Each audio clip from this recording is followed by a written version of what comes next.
সামনের কাতার পূরণ করে বসা কি ফজিলত, কি সওয়াব, এটা যদি মানুষ জানতো তাহলে টিকিট, আমরা অনেক সময় গুরুত্বপূর্ণ জিনিস দেখার জন্য, গুরুত্বপূর্ণ জায়গায় যাওয়ার জন্য টিকিট কাটা লাগে, লাগে কি না? কথা বলে না, টিকিট কাটা লাগে।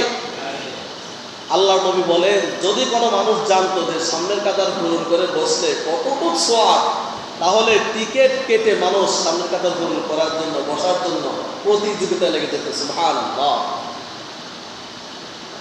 সামনের কাতারে বসে। তাহলে এরপরে সামনের কাতারে বসলেই যে সওয়াব, এর মধ্যে আবার ডান পাশে, কোন পাশে?